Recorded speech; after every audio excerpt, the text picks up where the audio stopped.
Prince Bernhard of Holland joins Canadian staff officers at a conference with German commanders on the Holland front.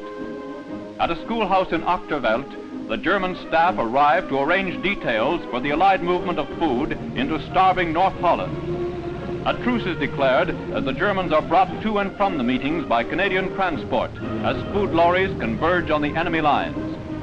Several conferences are necessary before all matters are settled to the satisfaction of both sides. The building in which these negotiations took place still stands today. There's a plaque inside the building discussing the negotiations that took place there in 1945. One of the German participants in the negotiations was Reichskommissar Arthur Seisencourt. An Austrian Nazi, he was put in charge of the Netherlands and caused the Dutch Hongerwinter, in which these negotiations were set up to try to relieve. He was later hung for his crimes at Nuremberg.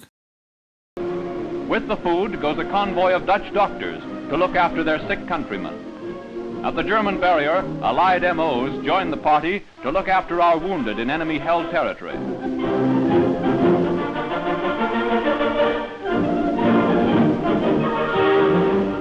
Finally, the signal comes, and the convoys move through the enemy lines. 150 lorries driven by Canadian drivers take the precious commodities to hungry Hollanders.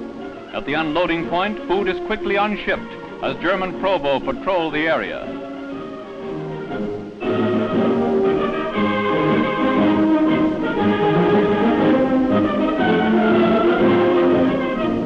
Thousands of Hollanders have existed on a starvation diet.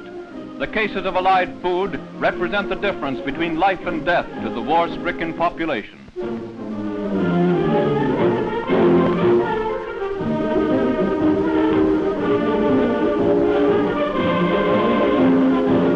New hope comes to Holland with nourishing food. Gone are the grim days of starvation. Hours of oppression are numbered as victory looms on the horizon. Here you can see one of the tree-lined streets where the food was handed over from the Canadian drivers to the Dutch. This food handover was named Operation Faust and provided much-needed relief to the starving Dutch. Prior to Faust beginning, airborne drops through the British-led Operation Manna and the American-led Operation Chowhound had dropped parcels of food into various parts of the Netherlands to help relieve the famine. Now check out this video where the events that led to the Dutch Hongerwinter are covered in detail.